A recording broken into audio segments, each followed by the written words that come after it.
Hi, I'm Sanjana, and today I'm going to be your co-host. I'm Gabby, and I'm going to be your other co host. And welcome back to Beyond the Scrubs podcast. This podcast aims to inspire and guide students by offering real insight into healthcare careers, highlighting the journeys, challenges, and impact behind each profession. Today, we're joined by Dr. Jim Hannigan. Dr. Hannigan, to start us off, could you introduce yourself and tell our listeners a little bit about who you are and what you do? Well, my name is Dr. James or Jim Hannigan. I'm an optometrist for 49 years.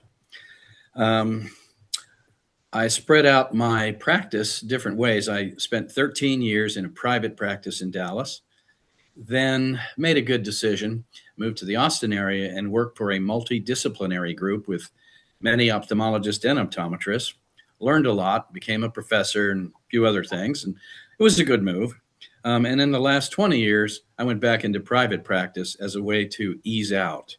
So I don't just quit, I fade into the sunset. So that's my background. Thank you for sharing that. And to give our listeners a bit more context about your background and experience, Dr. Hannigan is a board certified optometrist who serves as an adjunct associate professor at the University of Houston College of Optometry, is actively involved with the Texas Optometric Association, and works as a senior examiner for the national boards. He is also a published author and international lecturer with multiple awards recognizing his contributions to optometry and continuing education. To start us off, we have our first question for you. Okay. We wanted to ask what first drew you towards optometry and eye care, and how did that initial interest shape your career path? Well, mine's a little bit unusual. I have to go back to my youth. I was raised on an Air Force base my whole life until college. My father was a lawyer and a judge, and my brother was a pilot. So if you're a kid, you're on an Air Force base, you want to be a pilot. Okay, but I couldn't. I found out early in life that I couldn't be a pilot because I have crummy eyes. I won't even get into them, but they're really weird. So I can't be a pilot. So they said, think of something else. Well, why can't I be a pilot? Your eyesight. So, fourth grade, fifth grade, I started reading about eyes, which is silly because I thought, I'll fix it. Whatever. So, I started reading everything I could about the eyes. And it reminds me of an episode. It was, we were in the Philippines, and my father was at a table, and there's six of us, six kids, and he's telling us that his friend has a growth in his eye and it's going to be removed. Isn't that cool? And most of my family is medical. And so they're all like, oh, that's great. And he goes, yeah, it's called a cataract. It's this growth in the eye. And so I'm in the fifth grade and I say, Dad, that's not a growth.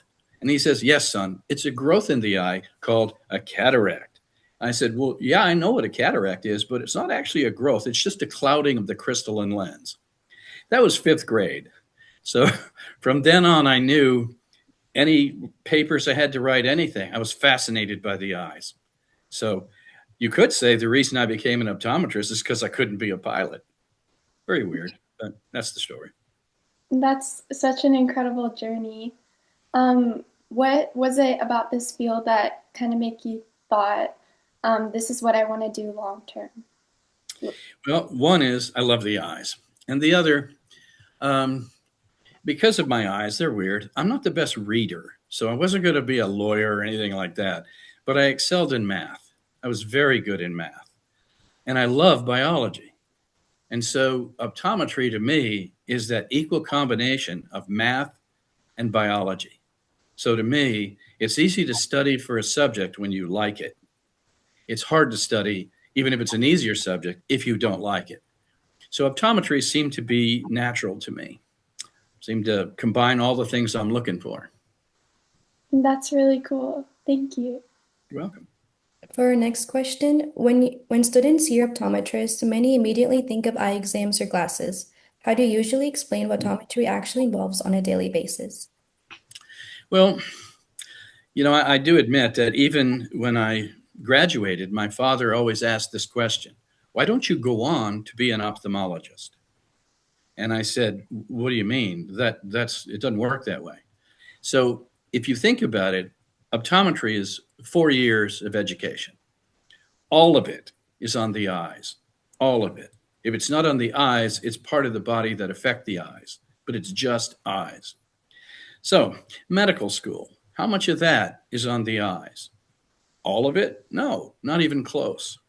So when you come out of optometry, you have different knowledge than medical school or ophthalmology. Now they can claim, well, they can do a residency. So can I. I did.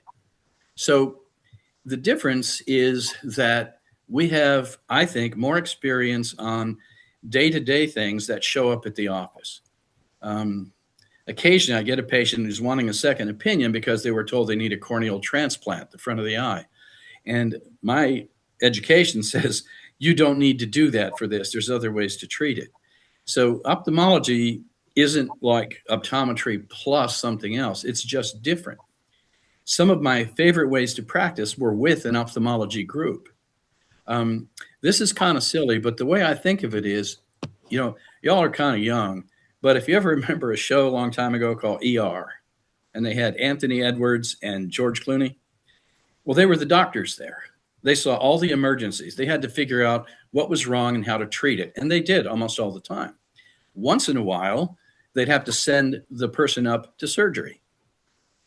That's the way I feel as optometry. I get many referrals from the emergency room because in my little town, they know I'm better equipped to determine what's wrong and treat it than they are.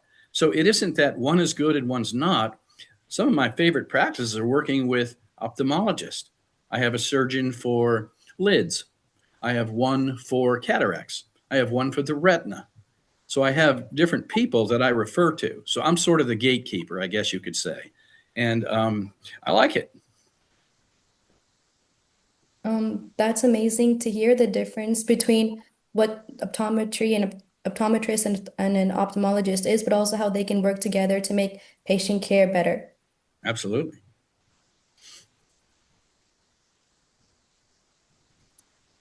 Can you walk us through your educational path to becoming an optometrist? And from your perspective, as both a clinician and an educator, what students should expect at each stage? Well, first was college. Back in the day, it's a long time ago, there was only 10 schools of optometry.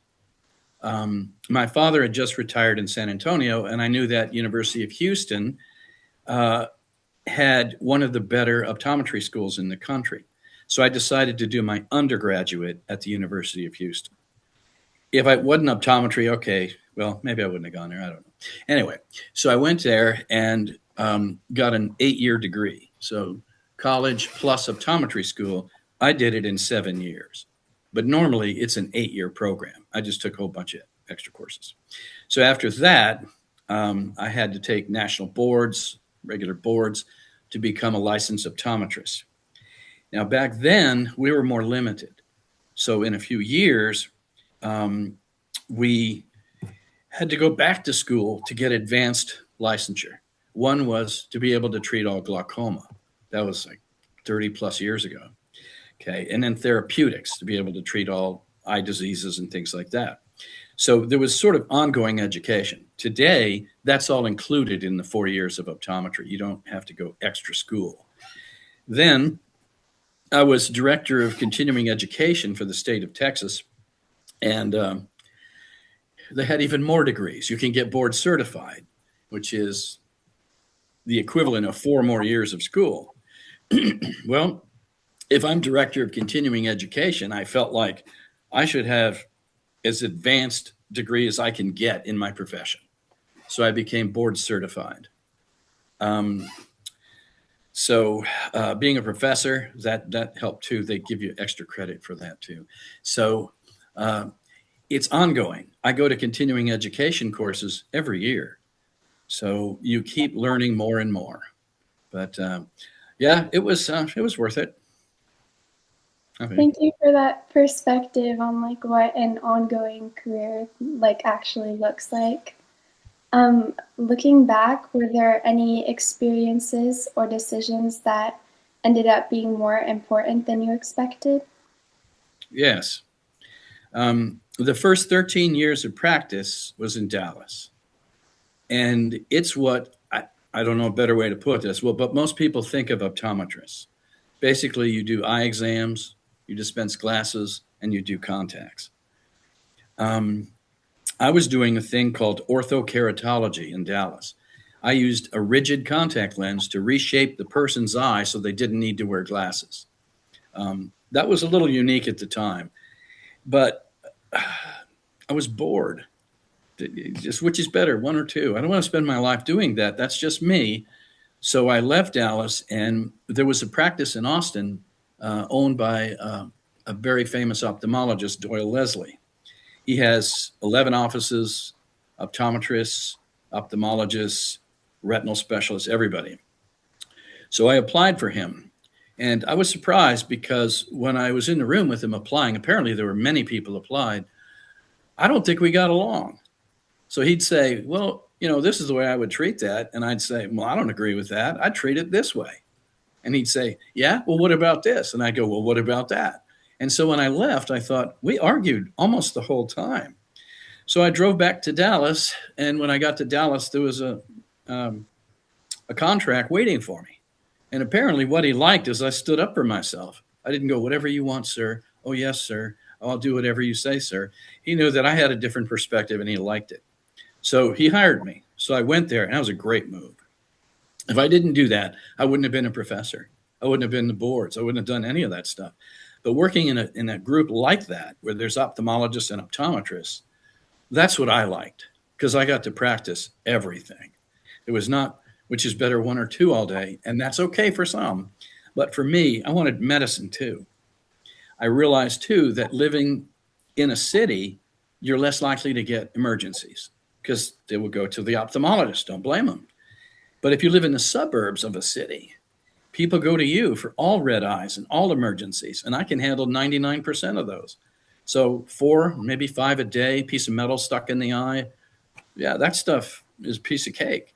So moving and joining that group made a big difference for me. And then going into my own private practice, but that was sort of my way of to exit, work 4 days a week for a little while, 3 days a week, 2 days a week, 1 day a week. That's kind of what I'm doing now, phasing out. That's really amazing to hear. So for next question, we know that every job has its own ups and downs, but especially with medicine or any healthcare related field, there's a lot of challenges that are associated with it. So what are some realities of optometry that students should be aware of before pursuing it? Well, I don't have a problem with this anymore, but I'd have to say optometrists don't always get respect that I think they deserve. If you've seen patients' eyes for 50 years, it doesn't matter what your degree is. You've seen everything. And so when you first get out, people will ask you, why don't you become an ophthalmologist? Insurance companies, by law, now have to say, we're equal when we do equal procedures. They don't get paid more than we do. So respect, I can live with that. I don't have a problem with that. I know what I can do. So that's part of it. In the past, certain companies would rather favor ophthalmologists than optometrists. The military is great about that. They're like, sure, come on in, do whatever you want. So I guess optometrists, you have to expect that at the beginning, you'll get a little less respect than you think you deserve. That's it. I'm okay with that now. So on the flip side, what keeps you motivated despite those challenges? Well, to me, what I live for, and I wouldn't have time to list these, is to see a patient that no one could figure out what is wrong. No one. I'll do a quick example. My sister is in Dallas. One of the employees that was there lost his sight in one eye. So he went to an optometrist. They didn't know what it was. So he went to the ophthalmologist. They didn't know what it was. So they brought in a neuro-ophthalmologist. They didn't know what it was. So then they did an MRI, a CAT scan, a thing called an OCT, ocular coherence tomography.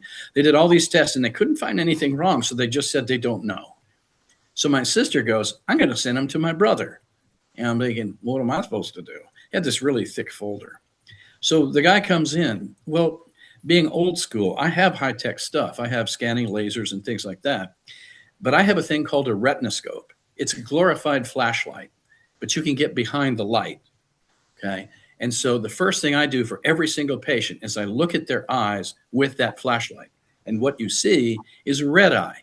You know, you get your picture taken in the past, you get the evil red eyes. Well, it's orange because that's the color of the back of the eye reflecting back. So I use my flashlight, and no one does that anymore because they have it. They have to figure out prescriptions. I can figure out a prescription than anyone with that, but now they have devices that can do it more accurately.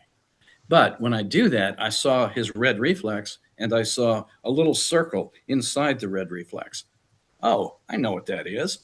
The back of his lens in his eye was protruding backwards. You can call it lenticonus or oil drop cataract. So it took me 10 seconds to find out what was wrong with him. And so I told him, I know what's wrong with you. And he said, you haven't done any tests. Well, being a wise guy, I said, sure, I used my flashlight. And so he goes, and you found out what was wrong? Yes. So I sent him to my cataract surgeon. My cataract surgeon knew that he had a possible retinal issue from Dallas. So the retinal doctors examined his retina, the back of his eye, and said, we don't see anything wrong with the back of his eye, but we don't see the cataract either. So my technician, who used to work for them, had to explain to them how to find by using the retinoscope, which is, again, kind of almost an obsolete thing. And they went, oh, there it is. So the cataract surgeon did cataract surgery on him, and he's 20/20.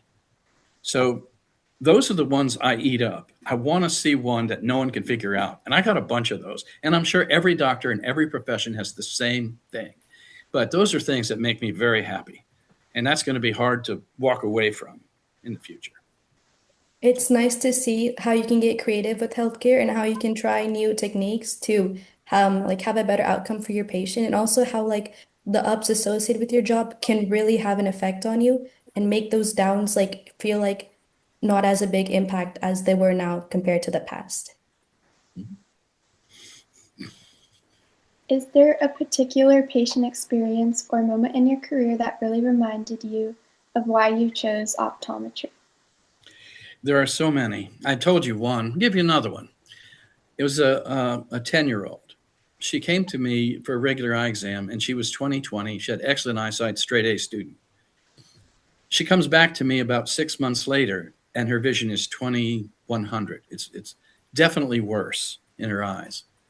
Well, that's not a big deal at that age. I just figured she needed glasses, so I check her for glasses. Glasses don't help her. I can't get her to see better than that. I look at her eyes again. I can't figure out what it is. I sent her to a pediatric ophthalmologist, and they said she's dyslexic because she's having trouble with letters. Well, she wasn't 6 months ago. I'm not buying that. So I looked at her again, still couldn't figure it out, sent her to a second pediatric ophthalmologist who said she's either malingering, she's just not giving right answers, or she's dyslexic. Huh. So I said, okay. So I get her in the room, and I think there's got to be something else going on that we're missing. So I did a weird thing. I put a drop in her eye that numbed her eye. Then I took a hard contact lens, a rigid contact lens, and I put it on the surface of her eye, and she was able to read 20/20. So what she had was irregular astigmatism. The front window of her eye was like the surface of a potato. It was irregular, okay? And glasses don't fix that. And so she was mistaking letters because they just weren't in focus. So once I put the rigid lens on her, she was seeing fine. So she wasn't dyslexic. She had irregular astigmatism. She also had a twin, which is embarrassing because I didn't know that till later. And her twin had the same thing. Mother says she has a brother in Connecticut, I think it was, with kids that are dyslexic. Well, this is hereditary. So I wrote a letter to them and said, I'll bet they're not. Just put a rigid lens on and you'll find irregular astigmatism. They didn't answer me. But they answered the mother here in Austin. And she said, well, they said, you know, your doctor's just an optometrist. So he doesn't know. He's just trying to sell you contacts. Well, the mother's seen all this. She goes, that's not true. But I wrote another letter and said, then prove me wrong. Make me a quack. Go ahead and put a lens on and see. They refused. So those kids are dyslexic now most of their life. And I found a few of those. So that's one of those things where it kind of changed the way I practice. Just keep digging and you'll find it. You'll find reasons for problems. And there have been a whole bunch of those. So that makes me smile. Mm-hmm. That's really interesting to hear about how you kind of discovered that issue with her eye and how it could have been correlated to something completely different. But thank you so much. You're welcome. So the podcast is mainly for students who are interested in healthcare. So with that being said, for any students listening who are at different stages, whether it's high school, college, or even rethinking their career, what are a few things you would recommend they focus on right now if they're interested in healthcare? If they're interested in healthcare, as much as biology as you can handle. Um, it used to be books. I've got a library of health books, but nowadays you can get it online easily. The other thing is, if you're not sure, what if you're not sure if you want to be a pediatrician or an optometrist or something else, a vet?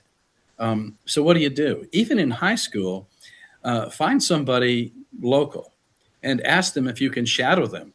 You did, Sanjana. Yes, you did. So anyway, and just see. I've had people shadow me for a long time. When I was a professor, I had 5 students follow me at a time. Recently, I had a student who followed me for a while and decided she liked it so much she went to optometry school. So I lost my tech, but she's going to be an optometrist. Another one followed me, wanted to be an optometrist, and at the last minute realized that part of her curriculum involved physical therapy. So she went into that, followed people there, and decided that's what she wanted. So if you're just not sure, just follow someone that may be, a profession you're interested in. It could be a bunch of them, and just follow them for a couple of weeks. Doctors like that, and then you can see if it's for you. So for like another follow-up question, what would you recommend if the student was specifically interested in optometry? Well, one of the students that I mentioned went to optometry school.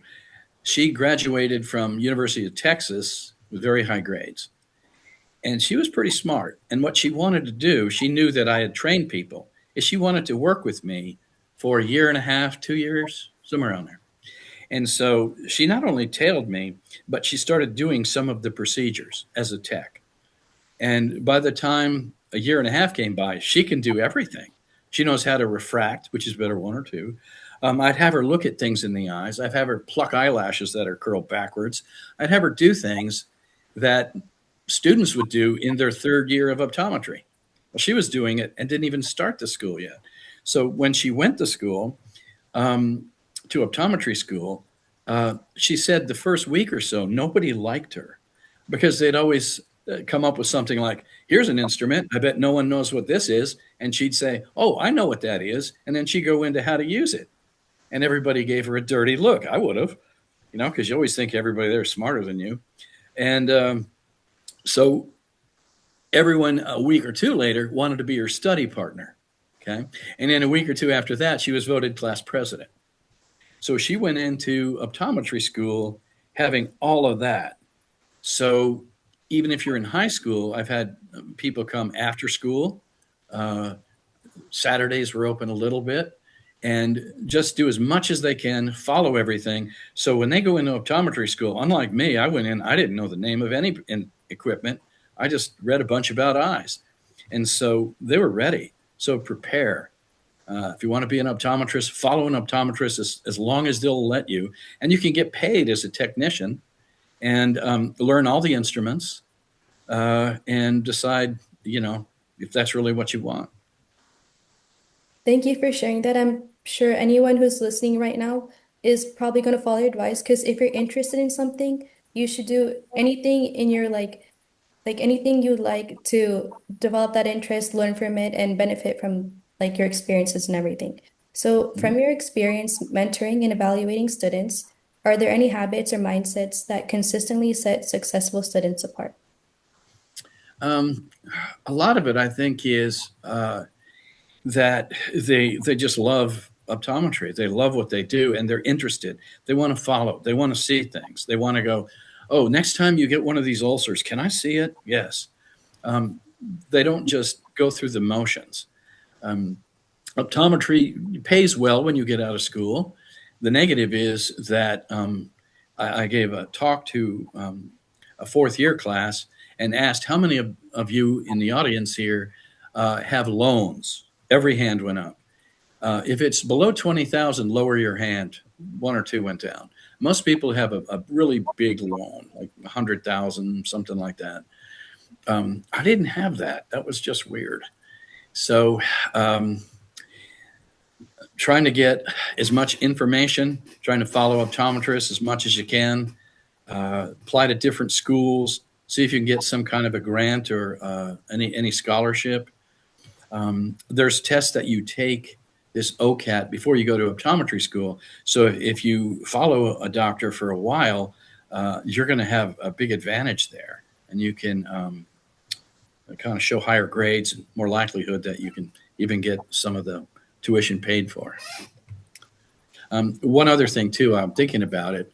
I had thought about joining the military, even though I couldn't be a pilot. And I have friends that did that. And when they decided that they don't mind giving a few years to the Air Force or something like that, the Air Force paid their tuition. So some people, when I was there, they not only took care of the tuition, they actually gave you money to live on for a couple of years. I have friends that did that. Now, it may have changed by now, but that was a way to get in there as long as you promise a couple of years, 2 years, 3 years, 4 years, whatever it is now, to be in the military. In the military, you're treated as any doctor. You get, and you start as a captain. So anyone who's finished optometry school doesn't start at the bottom. They start at a captain. So they get a pay for a captain and a pay for being a doctor. After a couple of years, you can get out. A lot of your tuition is covered. And if you like it there, you can stay there and travel. So there's lots of options. Well, thank you for sharing what a mindful of a successful student looks like, as well as that military tip. You're welcome. For students trying to decide between optometry, medicine, or other healthcare paths, what type of personality or interests seem to or tend to align best with optometry? Optometry is more laid back. When I was in practice, I was taking emergency calls, things like that, and a lot of them were silly. I'm, in another state, and I ran out of contacts. Can you go to the office and phone some in for me? Things like that. I wasn't really keen about that. But as a rule, optometrists don't get those kind of calls. So optometry is more laid back. We're chill. Optometrists, as a rule, are very happy in a profession.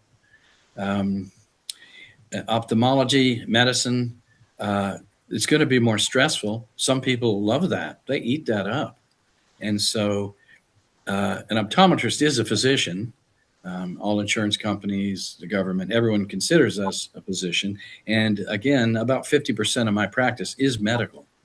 So I like having a little bit of everything. Yes, regular care, health care, following diabetics, cataract, doing pre and post-operative care. So I kind of like that. If you go, I want to be a surgeon, I want to do the cataract surgery. Okay, then you'll go through medical school, you'll come out, and then you pick a residency in whatever you want, whether it's your kidneys or your heart or whatever. So more medical. Not all medical doctors do surgery, but it's different. You can pick an organ or something you have an interest in. For me, it was eyes. Ophthalmology, I don't know why, but I never really thought about that. I'd rather get someone in the office and try to figure out what's wrong with them than, in my opinion, to wait for them to send them to me and I do cataract surgery. 40 cataract surgeries in a morning. That's what some doctors can do. I want to figure out the problem in the first place.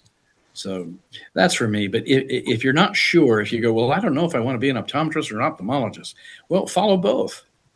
You go, oh, I like this, or I don't like that. And that's the only way to do it. It's just, that's the best advice I can give anyone is whatever profession you think you want, do an internship there, go there, work there, get paid for it. You can shadow, don't get paid for that. And if you decide you really like it and you have the time, you can become a technician.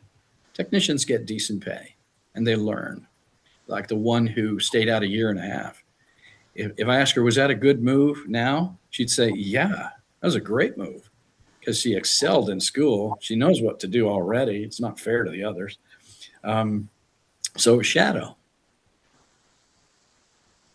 That's really good to hear, and it's encouraging to like kind of see that it's okay to try new things and to like not be super decisive on just one choice.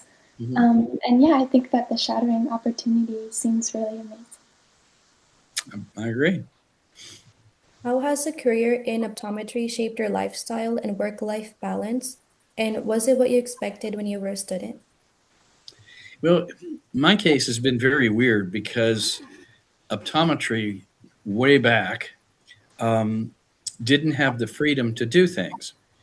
Um, for example, 1/3 of our curriculum dealt with glaucoma. Our boards dealt with glaucoma.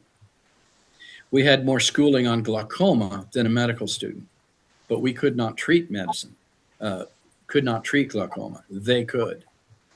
So the way we got that law passed many years ago wasn't to show our schooling. They didn't care, politicians.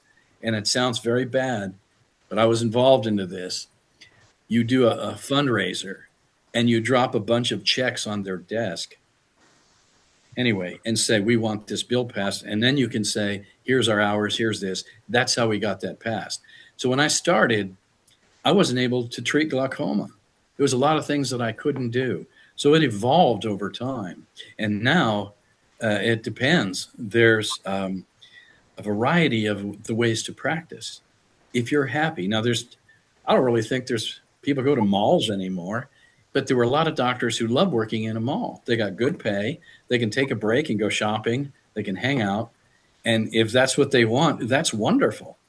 They're less likely to get the metal in the eye and the emergencies, but maybe they don't want that. So that's terrific. For me, I wanted that. I wanted to do a little bit of everything, no limitations. So it sort of changed that. As far as my personal lifestyle, well, I give myself Mondays off. I've never worked on Mondays. I don't want to work on Mondays. Okay, so I can set my own hours, set my own times, do the exam that I want to do. And then when I leave the office, I'm very comfortable going home and playing in my garden. It's amazing how you can kind of like, like work your job around your life and still do the stuff you want to do and kind of like, like mess around with the flexibility of your job as well. Yes. The other thing, too, is, I might get a call from the University of Houston saying, are you going on the cruise this fall? I had planned on it. They go, well, we want you to lecture. We'll pay you a few $100s an hour to lecture, and we'll cover you and your family and your staff. Okay. So if you get involved into that, I got to travel. My son and I like to scuba dive, ski, do whatever. So I got sent to places to lecture, so I could play. So I like that. So I like optometry. That's me.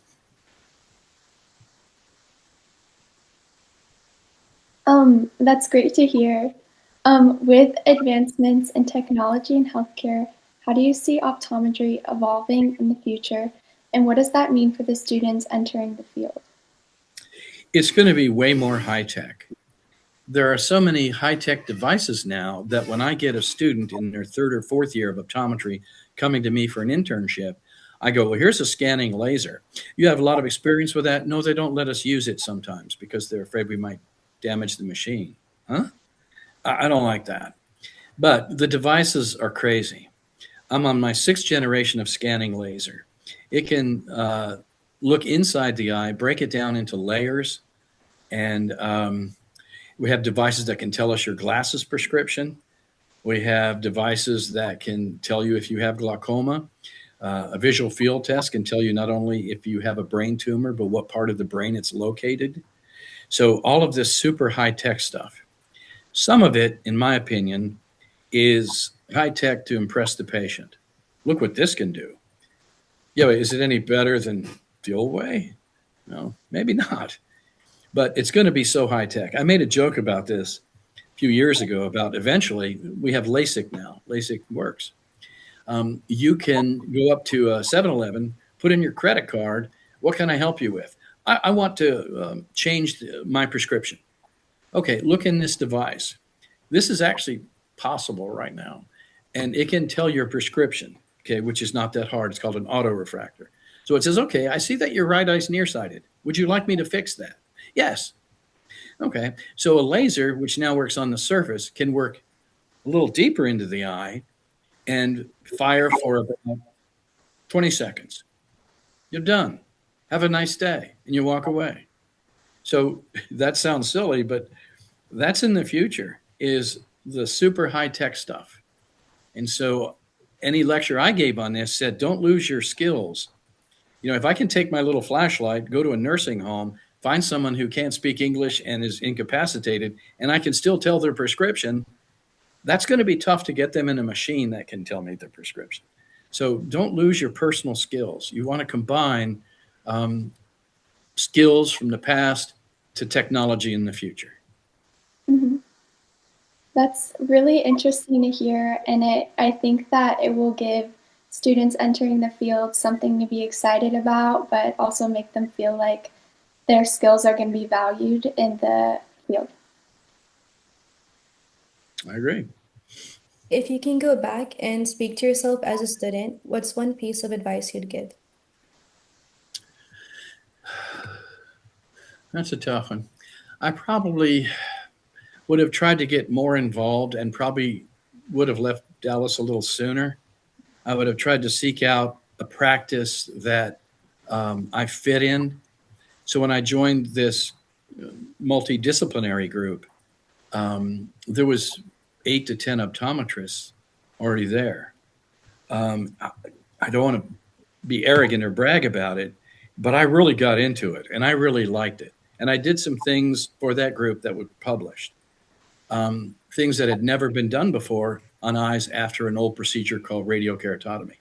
And so I became their lead optometrist. Then I started educational programs, even a softball team in Austin. We were the Fighting Iris. Anyway, it was co-ed. It was a lot of fun. So I loved that practice. That's where I had my happiest times practicing, was in a big group, 11 offices, and you get to do a little bit of everything.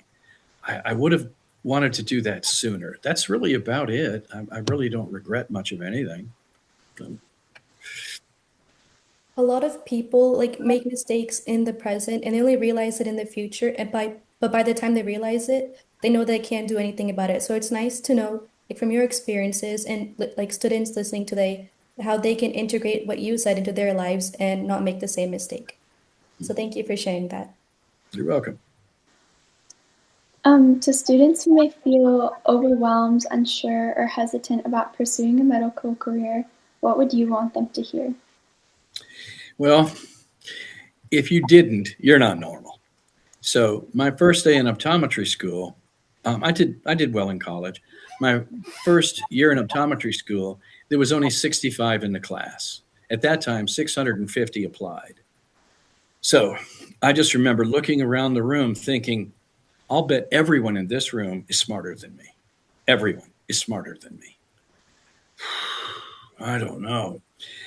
Everybody thinks that. Everybody thinks, I can't do this. I'll be lost. Then we had an optics test, and I do well in math. And so after a few minutes, I walked up to the professor and handed him the paper, and he said, do you have a question? No, I'm finished. So he looked it over and said, well, this is the only one you may have wrong. And I go, I knew you'd say that. But to get the number that you said, you have to round out. And I used a slide rule. Computers back then, or calculators, that was cheating. But you could use a slide rule. So I showed him on the slide rule that actually I was right. And so he said, okay, well, people saw that. So now everyone wanted to be my study partner. Everyone wanted to do that. So I realized, okay, I'm not that stupid. We all have our strengths. and know that when you get in there, there's going to be people smarter than you and people not as smart as you. Don't be intimidated. You just do the best you can. That's really inspiring and great to hear, especially as students ourselves. Dr. Hannigan, thank you so much for sharing your experiences and insights. This conversation was incredibly valuable for students exploring healthcare careers. And to everyone listening, if this episode helped you learn more about medical paths, be sure to follow Beyond the Scripts for more conversations like this. Okay. Thank you for the invite. Thank you. Thank you so much for coming. Okay. Thank you, Gabby.